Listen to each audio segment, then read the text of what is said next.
boys, I'm back. We're going to do something a little bit interesting today with the NHL, and I'm going to choose the most surprising team from each division.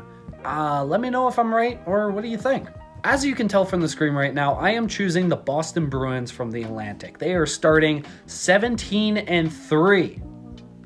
Let me rephrase that. 17-3. What? Okay, as you cannot tell already, basically this Boston team is looking kind of deadly this year. Do they make a deep playoff run this season? Possibly, but they are blowing my expectations already out of the water. This deadly line above my head is killing it, and that goalie tandem is holding its own. But I do have to admit, the reason of me putting this team on a surprising list is because I did think this was their last dance, and I did think they were making playoffs, but I didn't think they would make such an explosive start to the season. So much respect for the Boston right now, I gotta say.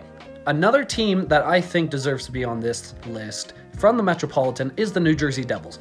It is absolutely insane the start they're having right now. Like, oh my god.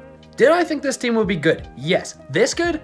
Not right off the start, I gotta admit. Like, with such young stars like Nico Hischier and Jack Hughes coming as a forward group, and Jasper Bratt is having an absolute crazy start to the season. And honestly, this team all around is looking really good. So I don't see any reason why not to put them on the surprising team. So we'll move on to the next one.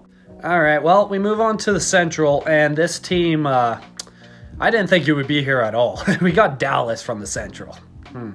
Okay, here's my thing with Dallas. After last season, they fired their coach, they brought in a new coach, and I didn't really have a lot of expectations. But they're first in the Central, and they're actually having a great start. Jake Onger is standing on his head, and the young stars are starting to come out. Like, Jason Robertson is playing great. Do I think they go far? Maybe a second round at most, but still, good job. And finally, we hit the Pacific. As you can tell, it's the Seattle Kraken. I don't have that much to say. Let's just get into it. Okay, with a team that literally had an expansion year a few years ago, is already probably one of the top spots in the Pacific. I know it's early in the season. It's only been 20 games, but you got to give some respect to a team like this that is trying to go through a rebuild, but they're actually doing good. Like, Burakovsky is leading the team in points. Both goalies, Martin Jones, I hear, is obviously going nuts. So, what do you think, guys?